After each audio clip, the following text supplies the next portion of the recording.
Bueno, la pregunta que el apóstol Pablo les hace es, ¿cuándo recibisteis el Espíritu Santo? Interesante la pregunta, ¿verdad? Si yo te lo preguntara a ti, ¿tú cuándo recibiste el Espíritu Santo? ¿Tú qué me dirías? Ay, amigo, como que te da miedo responder, ¿no? Pues acaso te equivocas.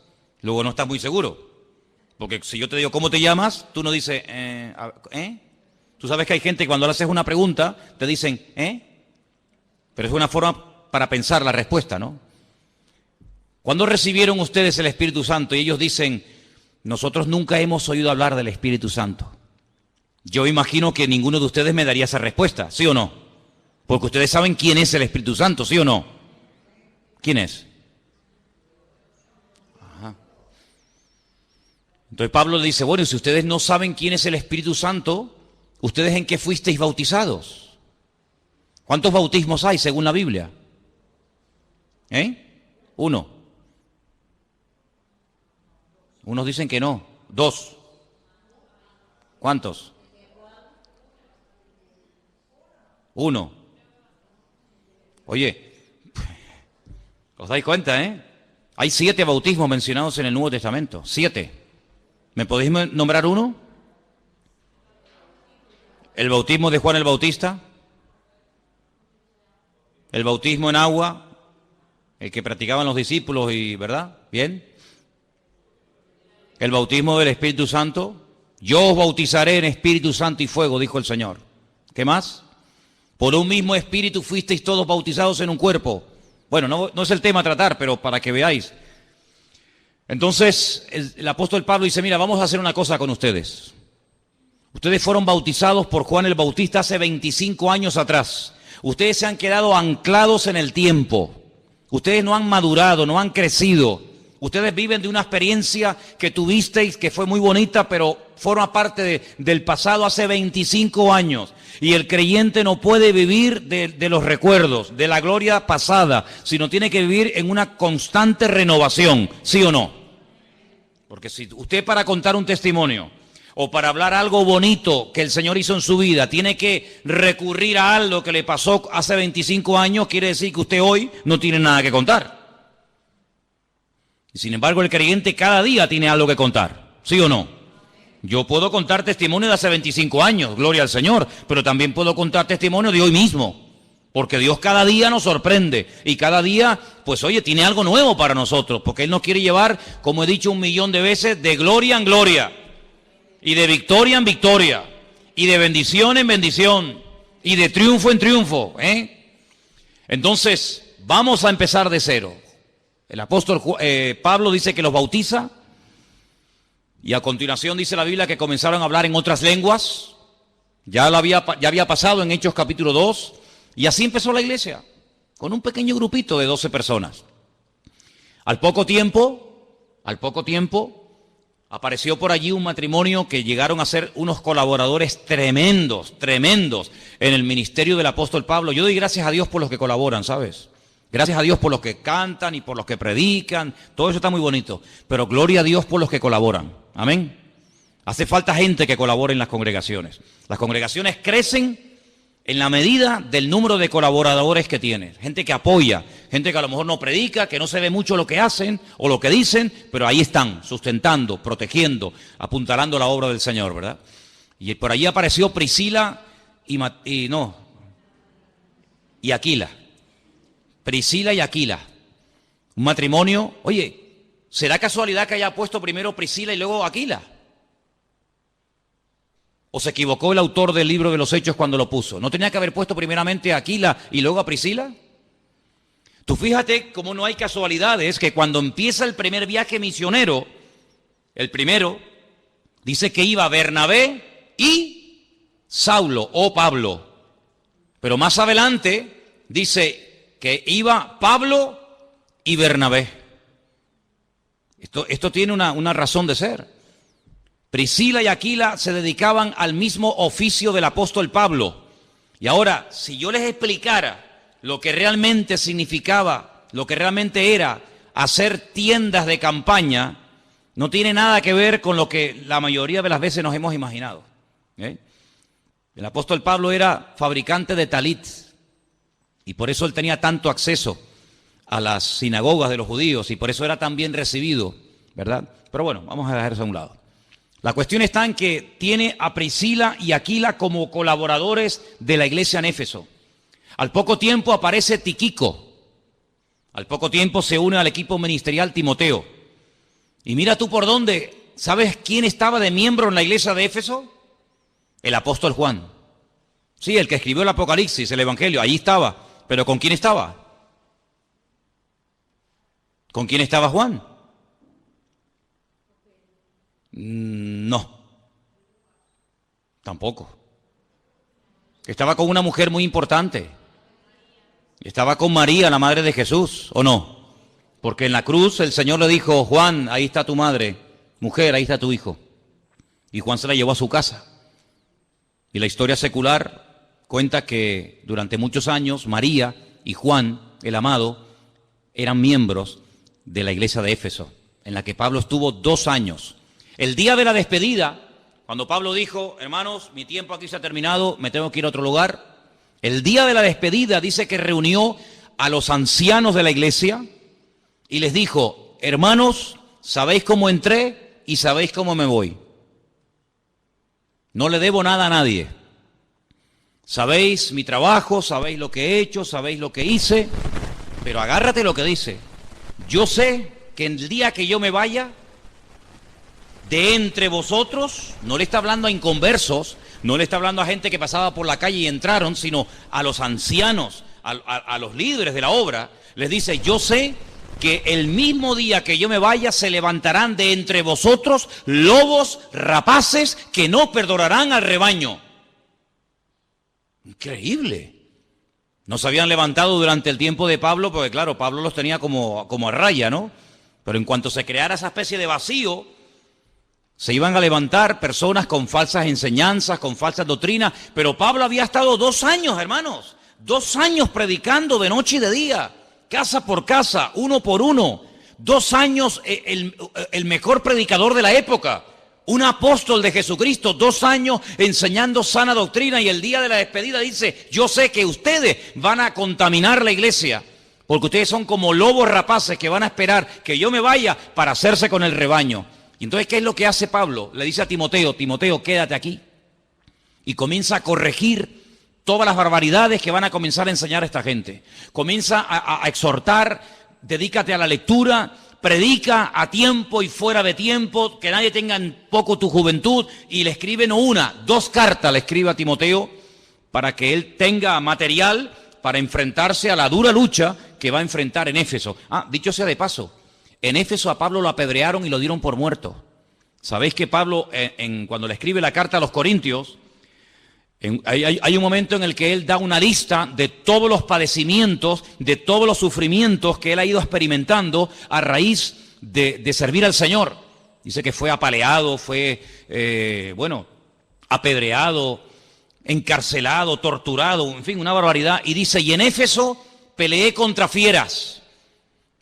Probablemente lo lanzaron a la arena del circo romano y se lanzaron leones contra él, pero Dios lo protegió. Y en Éfeso a Pablo lo apedrearon. Y dice, y lo sacaron fuera de la ciudad y lo dieron por muerto. Y probablemente a Pablo el Señor lo resucitó en la ciudad de Éfeso. ¿Qué te parece? Y en ese lugar es donde Timoteo se queda.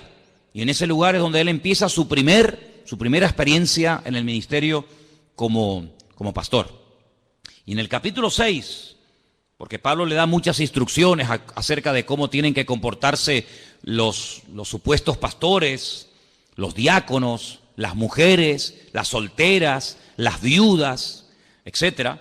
En el capítulo 6, yo voy a leer a partir, si queréis, del versículo 3, unas palabras muy interesantes del apóstol que dice así, si alguno enseña otra cosa y no se conforma, es decir, no se sujeta a las sanas palabras de nuestro Señor Jesucristo y a la doctrina que es conforme a la piedad o a la santidad, está envanecido y nada sabe. Delira acerca de cuestiones y de contiendas de palabras, de las cuales nacen envidias, pleitos, blasfemias, malas sospechas, disputas necias de hombres corruptos de entendimiento, privados de la verdad, que toman la piedad como fuente de ganancia. Apártate de los tales. Pero gran ganancia es la piedad acompañada de contentamiento, porque nada hemos traído a este mundo y sin duda nada podremos sacar. Qué gran verdad, ¿eh? Así que teniendo sustento y abrigo, estemos contentos con esto. Qué diferente la filosofía de vida de un cristiano, de un hijo de Dios, a la filosofía del mundo en la actualidad, ¿verdad? Teniendo comida, sustento y abrigo, dice, tenemos que estar contentos, no decir, bueno, vale, no, contentos, no resignados ahí, bueno, contentos, hermano, gozándonos en el Señor. Solamente con eso, con el sustento y con el abrigo, sí, pero no es que no tengo esto, no, es que eso no es necesario para la vida. Y sigo leyendo en el versículo 9, porque los que quieren enriquecerse caen en tentación y lazo, y en muchas codicias necias y engañosas que hunden a los hombres en destrucción y perdición. No hay nadie que hable más claro que Pablo y Santiago acerca del peligro de dejarnos seducir y atrapar por los bienes materiales y por el tener, y cuanto más tienes, más quieres. Porque, hermano, el no tener tiene un límite. Sí. Si no tengo comida me muero de hambre, ese es el límite. Pero el tener, ¿qué límite tiene? No hay límite para la avaricia, no hay límite para tener. Y ahora quiero tener esto y mañana quiero tener otro. Y no hay un límite porque siempre habrá algo nuevo que no tienes y te gusta tener. Pero la palabra de Dios nos enseña que nosotros no tenemos que entrar en ese juego, en esas vanidades absurdas de tener, sino que teniendo, como acabamos de leer, sustento y abrigo, estemos contentos con esto. Hoy ha habido gente en el mundo que ha muerto de hambre, hermanos. Hoy, sí, hoy mismo. Mientras tú y yo estamos aquí en la iglesia, alabando a Dios, y gloria a Dios, y aleluya, y cada uno con la suya. Pues hoy ha habido gente en el mundo que ha muerto de hambre. ¿Qué te parece? En pleno siglo XXI, que haya gente que muera de hambre, con toda la comida que se tira, con todos los recursos que hay, pues sí, hermano, todavía hay gente que muere de hambre. Y esta noche habrá gente que duerma a la intemperie. Mira Nepal, mira el terremoto ese tremendo.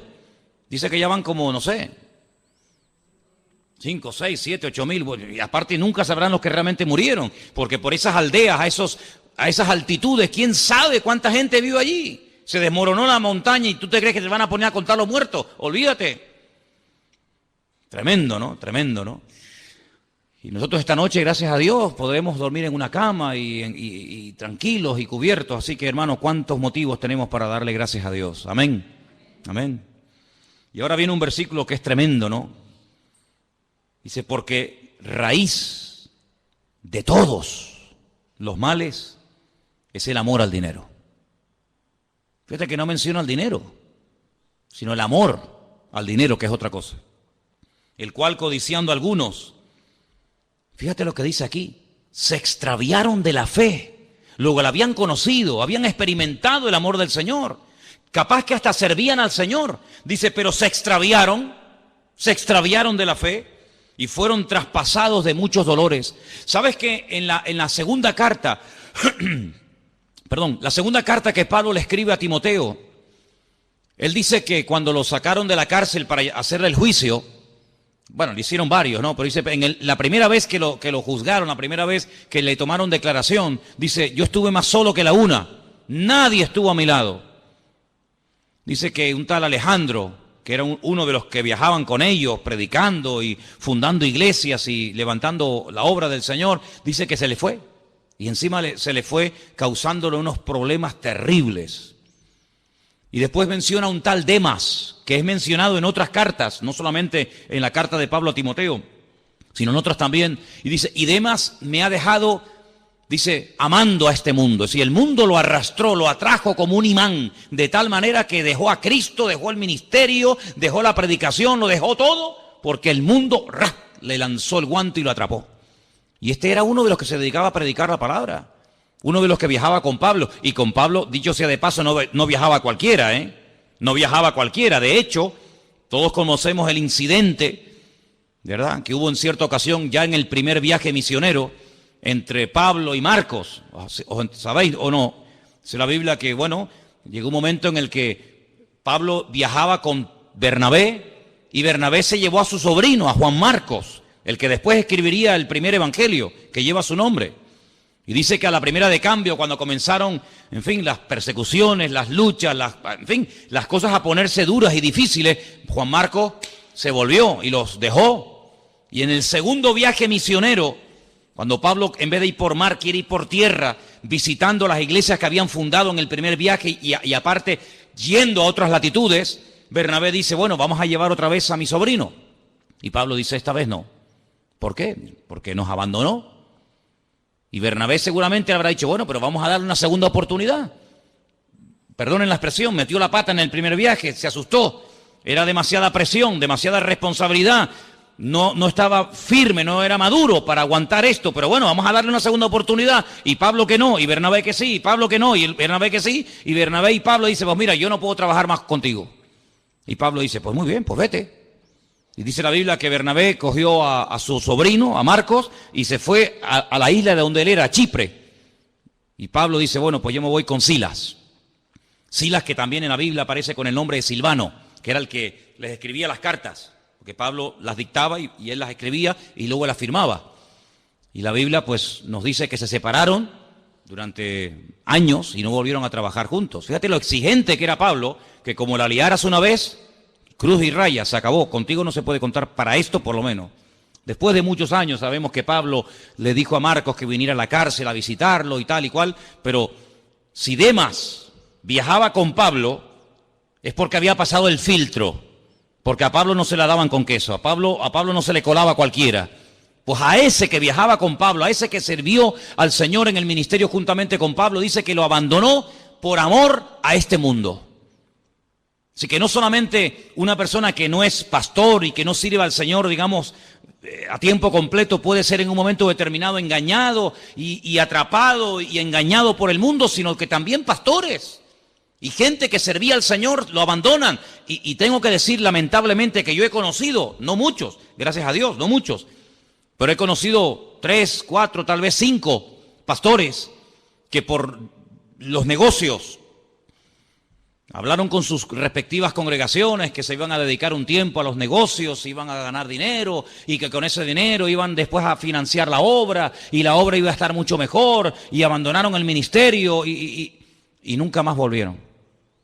Y algunos de ellos me llamaron en su momento para pedirme que mi opinión, qué opinaba yo, y les dije, ni se te ocurra dejar de servir al Señor por los negocios, porque la Biblia dice que ninguno que milita, si ninguno que está en el reino, enrolado en el ejército de Dios, ninguno que milita se enreda en los negocios del mundo. Los pastores no hemos sido llamados para hacer negocios. Déjaselo a las ovejas. Déjaselo a los miembros de la iglesia que se dediquen a esas cosas, pero los pastores no estamos para hacer negocios de ningún tipo. A mí me han propuesto negocios, pastores de aquí de las islas. Oye, mira que hay este negocio que tú puedes ganar mucho dinero y con ese dinero pagas el alquiler de la iglesia y con ese dinero no sé qué. Digo, no se te ocurra nunca más volverme a llamar para ofrecerme tal cosa. Y algunos querían insistir y les tuve que hasta casi decir, mira, si me vuelves a llamar por esto te cuelgo el teléfono. Yo tengo prohibido categóricamente dedicarme al mundo de los negocios, porque yo soy una persona que ha sido llamada exclusivamente para servir al Señor. Yo no voy a dejar de servir al Señor ni de pastorear porque vaya a ganar mucho dinero. Es que yo no estoy en esto por dinero, yo no estoy en esto. Ayer Elena y yo hablábamos, nosotros hemos vivido en la península sin ser pastores, como evangelistas itinerantes, viajando por aquí, yendo por allá, sin recibir ni un solo centavo, y hemos vivido por fe, no solamente antes de venir aquí, sino en otras ocasiones. Sabemos lo que es vivir por fe totalmente, totalmente. Sabemos lo que es sentarnos a la mesa con el plato vacío y orar y tocar a la puerta y el Señor suplirnos. Sé lo que es viajar horas y horas. Por eso te decía el otro día, David, que tu testimonio me impactó cuando veías que la gasolina del coche, ¿no? Subió y, hermano, yo venía de Barcelona un día, yo me fui de Galicia, 1200 kilómetros, Pontevedra, Barcelona, prediqué durante una semana y cuando regresé en esa congregación no me habían dado ni un centavo me habían dado y volvía con las manos vacías. Y sé lo que es dormir dentro de un coche en una gasolinera y sé lo que es llevar durante horas y horas y horas la lucecita naranja de la reserva y decir, Dios mío, que no llego, pero contigo sí llego, Dios mío, estírala, y llegar. y llegar. Y sabemos lo que es eso, ¿no? Pero no es una tentación, no debería ser una tentación para una persona que sirva al Señor, tampoco para un cristiano, pero para uno que sirva al Señor menos todavía, no debería ser una tentación el tema económico, porque la Biblia dice, y lo vuelvo a repetir, que el que milita no se enreda en los negocios de esta vida. Y además de eso, hay una amonestación tremenda que hemos leído esta noche, que dice que el amor al dinero es la raíz de todos los males. Por amor al dinero se deja el ministerio, por amor al dinero se deja de venir a la iglesia, por amor al dinero se deja de servir al Señor, por amor al dinero se hacen guerras, se viola, se mata, se asesina, se hacen injusticias, por amor al dinero se hacen barbaridades. Y si no miren el país en el que vivimos, ¿qué es lo que lo ha destruido? El amor al dinero, el amor al dinero. Y ahora le están pidiendo a la pobre gente que lleve su DNI deprisa y corriendo al banco, porque si no te bloquean la cuenta y no sé qué, no sé cuánto. ¿Y por qué no se lo han pedido a todos estos sinvergüenzas ladrones que han robado millones y millones y saben que lo han robado y no van a devolver ni un centavo? Ese es el mundo en el que vivimos, el amor al dinero, ¿verdad? Y ganan sueldos alucinantes que ni en toda la vida tú y yo vamos a vivir, pero quieren más y más y más. Y yo tengo 1 millón y quiero 5, y tengo 5 y quiero 100 y quiero 100. Miren al yerno del rey. ¿Qué más podía pedir ese muchacho? Casado con la hija del rey de España. Tenía su vida garantizada ya para siempre, él, sus hijos, sus nietos, pero la avaricia, el tener más, y una casa, y el otro, y lo otro. El amor al dinero, dice la Biblia, es la raíz de todos los males. Y nosotros no tenemos que entrar en ese terreno, porque es un terreno tremendamente peligroso. El poder y el dinero corrompen a la persona si no está bien parada, si no está bien arraigada en las cosas del Señor. Mire, el hombre más sabio de la tierra, que fue Salomón, según nos cuenta la Biblia, en el libro de Proverbios, capítulo 30. Proverbios, estamos en el Antiguo Testamento, si queréis yo os lo leo. Versículos 8 y 9, dice unas palabras tremendas. Bueno, se ve que la sabía la teoría, pero luego la práctica le costó un poco llevarla a la práctica, ¿no? Pero bueno, por lo menos la teoría la escribió y la sabía. Proverbios 30, 8 y 9 dice: 2 cosas te he demandado, no me las niegues antes de que muera.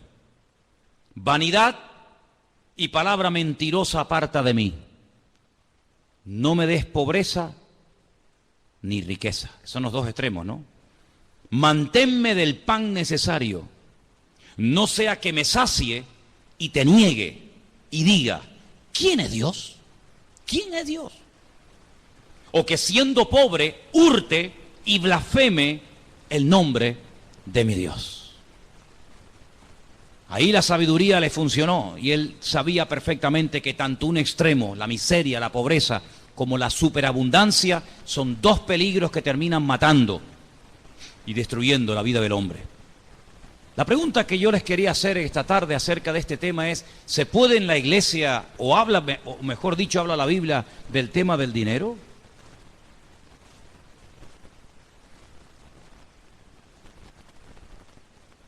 Hola.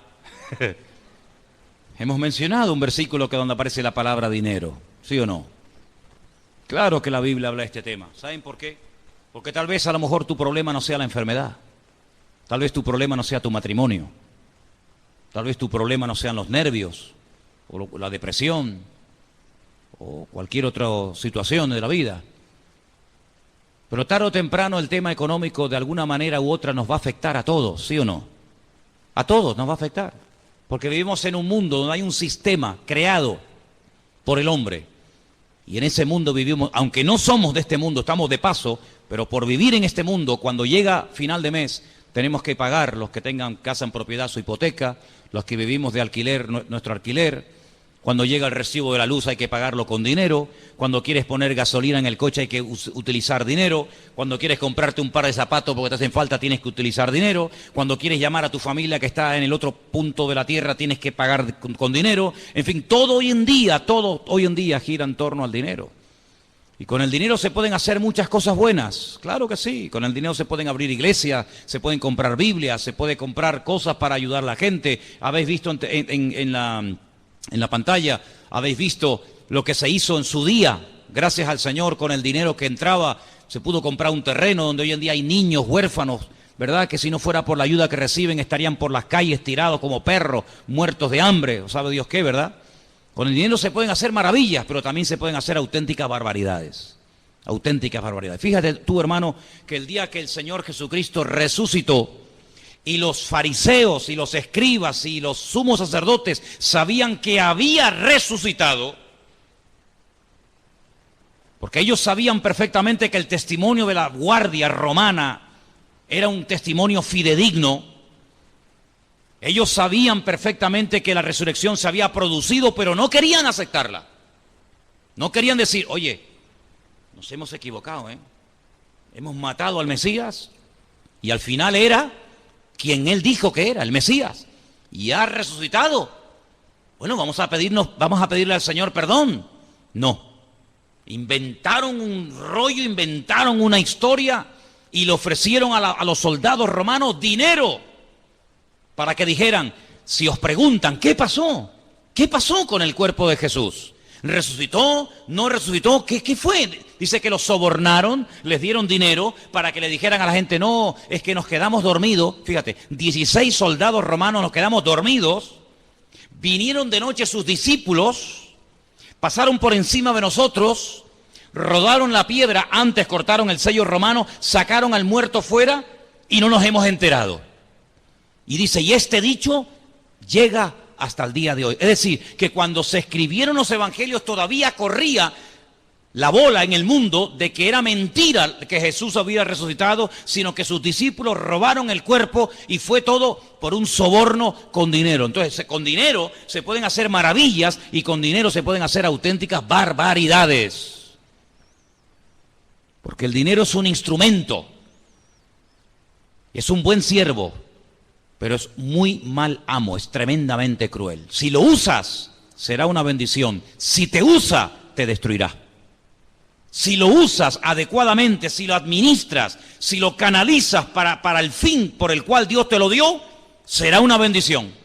De hecho, el martes en la clase de discipulado pusimos en una pizarra las listas, las 2 listas que hay en el Nuevo Testamento de lo que llamamos los dones del Espíritu Santo, que están en Romanos capítulo 12 y Primera de Corintios capítulo 12, y uno de los dones es el don de repartir. Si la persona que Dios le provee, la persona que Dios lo prospera, pero que tiene claro que es como una herramienta que Dios le da, como a mí me da la herramienta de la predicación, pues a otros le da la herramienta de los recursos para que pueda el evangelio correr y no se detenga la obra. Eso es un don. Eso es un don que no todo el mundo tiene. Porque no significa que porque una persona tenga muchos recursos, tiene el don. Pero hay un don en la Biblia. Y tenemos que pedirle al Señor el don de la generosidad. ¿Cuántos dicen amén? El don de la generosidad, porque eso es el don de repartir. Ser generoso, abrir la mano y cubrir las necesidades de la obra. Es un don, como el hablar en lenguas, como interpretar mensajes, como profetizar y como otros dones así que nos llaman mucho la atención. Pues hay un don que es el de servir, otro que es el de organizar o presidir, otro que es el de hacer misericordia, ¿verdad? Todo lo que tiene que ver con la obra social, etcétera. Y hay un don que es el de repartir. ¿Repartir qué? Pues lo que Dios te da, mijo. Lo que Dios te da, ¿para qué? Para ti, no. Para ti también, pero sobre todo para repartir, para que haya igualdad en el cuerpo de Cristo. Eso dice la Biblia. Eso es lo que dice la palabra de Dios. Por lo tanto, el dinero como instrumento es muy poderoso. Tú imagínate que tuviéramos ahora 100.000 euros. 200.000 euros, por ejemplo, en la cuenta de la iglesia. Yo mañana mismo me voy a alquilar un local. ¿Dónde? Me voy a alquilar uno a Candelaria, que no hay iglesia, me voy a La Laguna, que no hay iglesia. La Laguna, 200.000 habitantes. Ciudad universitaria, donde hay miles y miles de jóvenes, incluso que vienen de otras islas. Pues yo me voy mañana con el equipito de sonido que nos regalaron, con las sillas que nos regalaron, y me alquilo un local en La Laguna y pongo fuera iglesia, vida nueva, tal, culto, martes y sábado por la tarde. Aquí, jueves y domingo por la tarde. Y en Candelaria, lunes y viernes. Y predico todos los días, yo no tengo problema en eso, a mí me encanta eso. Sí, pero vete a alquilar un local en Candelaria. Te van a pedir 2 meses, el mes de no sé qué, el mes de fianza. Si tuviéramos recursos, madre mía, y nos iríamos a otras islas. Y le pagaríamos la universidad a algún hermano de la iglesia. Por ejemplo, tenemos el caso, perdone si no nombro a otro, pero es el primero que me viene a la cabeza. Esta chica, ¿cómo se llama? Leana. No le dieron la beca y tuvo que dejar sus estudios universitarios. Porque no le dieron a la pobre la beca. ¿Y cuánto era la beca? Pues nada, tampoco estamos hablando de millones. Si la iglesia tuviera recursos, becaba a los jóvenes para que fueran jóvenes todos universitarios. Y si la iglesia tuviera recursos, pues construiríamos casitas, haríamos un barrio cristiano, o aquí en este edificio que hay 7 pisos vacíos, 7 pisos vacíos. Yo hoy estaba en mi casa y miraba y decía, Señor, encima de nuestra iglesia hay 7 departamentos vacíos. Aquí al lado, pared con pared, tenemos un local tan grande como este, que si tuviéramos recursos, yo alquilaba los 7 pisos, y alquilábamos el local de al lado. ¿Para qué? No sé, haríamos otro rastro, haríamos un salón para los jóvenes, un salón social para dar de comer. No se cerró la puerta en el albergue, pues aquí ahora vamos a poner un comedor social para todo el mundo. Sí, pero ¿cómo lo hacemos? ¿Cómo lo hacemos? O sea, están pidiendo 1.000 euros de alquiler por este local. Y por poco que pidan van a pedir 300 o 400 euros por cada piso. Si tuviéramos 7 podríamos ayudar a las familias necesitadas de la obra. Con dinero, hermanos, se pueden hacer maravillas. Iglesias, financiar pastores, abrir centros de rehabilitación, lo que quieras, pero si no hay dinero, pues hay que conformarse con lo que hay. Pero fíjate el mundo cómo utiliza para lo malo sus recursos. Y la droga, el dinero y los miles de millones que producen, ¿para qué? Para guerras, para derrocar gobiernos, para matar gente, para matar criaturas, para secuestro, para violar. La raíz de todos los males es el amor al dinero. Por eso tenemos que orar al Señor, y hermano, y no es pecado hacerlo. Orar para que Dios nos dé recursos, no solamente recursos humanos, sino también recursos materiales. ¿Cuántos dicen amén? Yo me acuerdo cuando vinimos de un viaje de África y nada más entrar por la puerta de la iglesia en el puerto de la Cruz, me acordaré toda mi vida como si fuera ahora. Habían allí dos hermanas de visita. Claro, cuando uno venía de África, imagínate cómo venía. Vienes encendido de África, ¿no? Viendo la necesidad, viendo la basura, viendo a los chiquillos. Veníamos de allí locos y querías meter a todo el mundo en la visión de África. Y estaba allí una señora y nada más terminar el culto me dice, ¿me deja su número de cuenta? Y le dije, ¿para qué? Pensé que me iba a pedir algo. Si no, porque quiero dar una ofrenda a la iglesia. Digo, entonces usted necesita la cuenta de la iglesia, no la cuenta mía. Eso, la cuenta de la iglesia. Digo, mira, ahí está Armando, me acordaré que estaba allí. Digo, háblese con ese hermano que está ahí. Él le da el número de la cuenta de la iglesia. Y dio 10.000 euros. Que no ha sido la ofrenda más grande que han dado aquí, ¿eh? Porque aquí una vez un hermano dio 5 millones de pesetas, ¿eh? Cuando empezamos, un hermano de aquí dio 5 millones de pesetas y a la semana otro dio 2.700.000 pesetas. Cuando empezamos aquí hace 14 años. Y con ese dinero, pues se compró el terreno, se comenzó a construir. Después vino un hermano que ya no se congrega aquí, que dio un día 5.000 euros. Me fui un día a predicar a Madrid y salía del baño y se me acercó una hermana y me dijo, tenga hermano, para los niños de África, y me dio 1.000 euros. Y fue una cosa increíble. Con dinero, hermanos, se pueden hacer maravillas. Maravillas, sinceramente.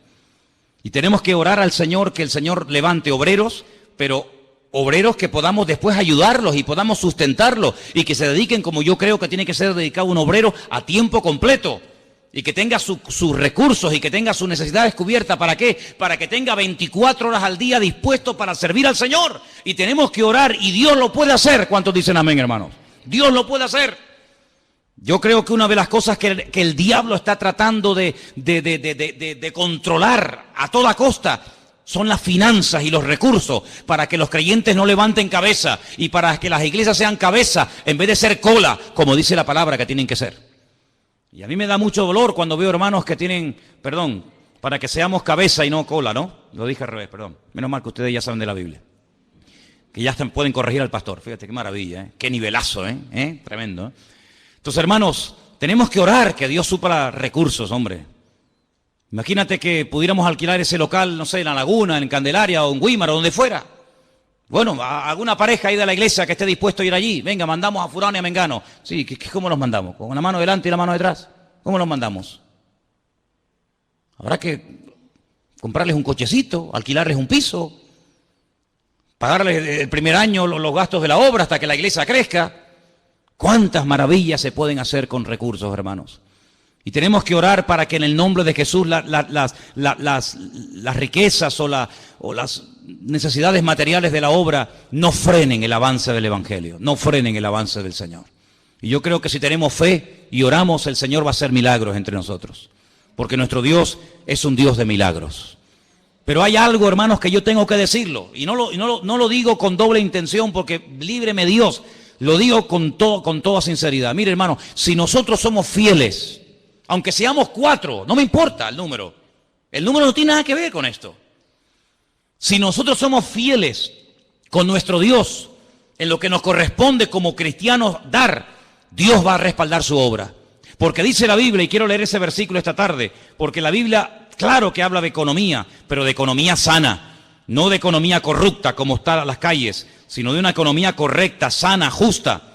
En el libro de Malaquías, que en su Biblia está en el último del Antiguo Testamento, hay un versículo que yo sé que tú conoces de memoria, pero yo te lo voy a leer.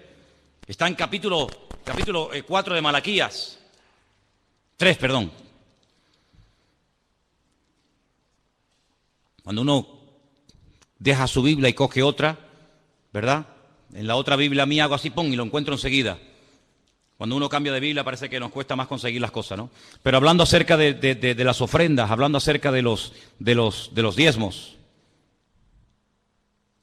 ¿Me ayudáis? Es el 10, pero ¿qué? Sí, 3, sí, perdón, ya está, sí, 3:10, perdón, sí. Es que en la otra Biblia tengo ese versículo a la izquierda y en esta está a la derecha. Capítulo 3 de Malaquías, verso 10. Bueno, si quieren arranco desde el... pasa que es muy fuerte el 9, no sé si les va a gustar que lo lea. No sé qué hacer. Yo iba a leer el 8, pero es que el 8 es peor. Ay, mi madre. Ahora me metí en un follón. Ahora me metí en un lío. ¿Puedo leer el 8? Tú eres el que me estás diciendo que lo lea, ¿eh? ¿Robará el hombre a Dios? Y tú dices, ¿cómo va a robar un hombre a Dios? ¿Se puede robar a Dios? Bueno, vamos a seguir leyendo. Vosotros me habéis robado.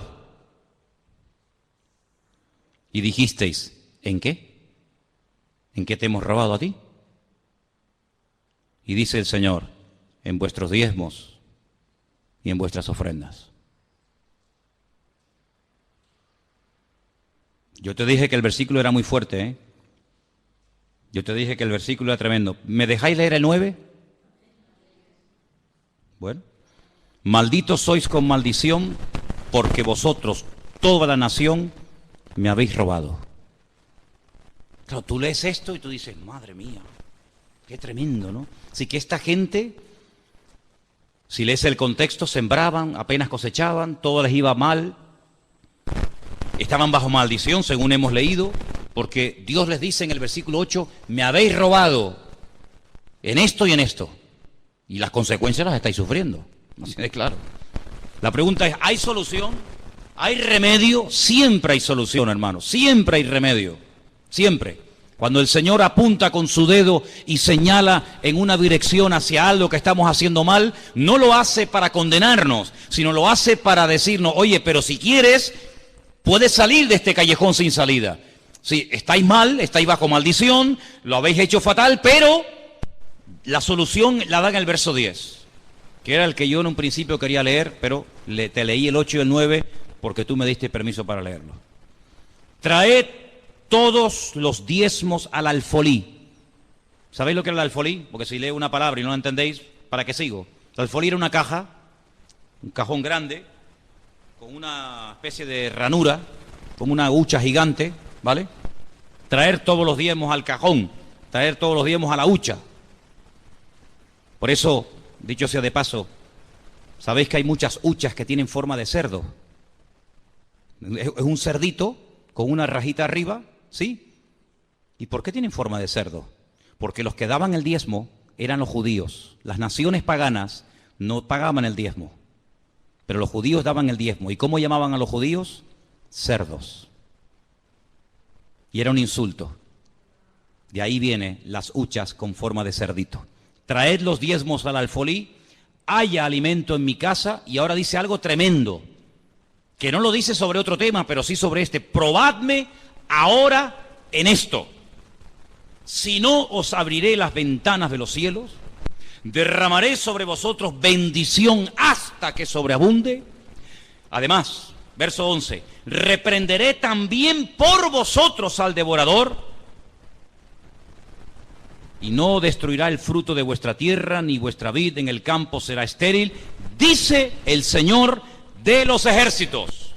Y todas las naciones os dirán, bienaventurados, porque seréis tierra deseable, dice el Señor de los ejércitos. ¿Cómo empieza el versículo? Malditos sois con maldición, mira cómo os va la vida, mira la situación en la que estáis. ¿Cómo termina la historia? Seréis la envidia de las naciones, tierra deseada, tierra bendecida, tierra prosperada. ¿Por qué? Porque cuando ustedes escogen un camino donde ustedes son los que ponen las normas, donde ustedes son los que me estáis mirando a mí, ¿verdad? Estáis mirando a mí, al que predica. Siempre se mira al que predica, no al que entra ni al que sale. Cuando una persona hace su voluntad, cuando una persona hace las cosas a su manera, pues las consecuencias son terribles. Cuando una persona escoge el camino del Señor, obedece al Señor, cumple su palabra, dice aquí que se llegarían a ser una nación deseable para todas las naciones. Vete al Oriente Medio, vete a Irak. ¿Cómo está Irak? Es una pena, un desastre. Vete a Siria, ¿cómo está? Desastre. Vete a todos esos países. ¿Cuál es la ciudad, el país más bendecido de Oriente Medio? Donde los limones son así de grandes, así de grandes. Donde hay bendición, donde hay prosperidad, donde no hay paro, donde no hay analfabetismo, donde buscan gente porque hay trabajo y trabajo de sobra. ¿Cuál es la ciudad, el país más bendecido y más próspero de Oriente Medio? El más chiquito de todos, el más pequeñito. Arabia Saudita, no señor. Dubái tampoco. ¿Cuál es el país más bendecido? El pueblo de Dios, el pueblo de Israel. Por eso es la envidia de todo. Por eso todos quieren destruirlo. Por eso todos están contra él. Por eso todos van en contra. ¿Por qué? Porque la bendición de Dios levanta envidia.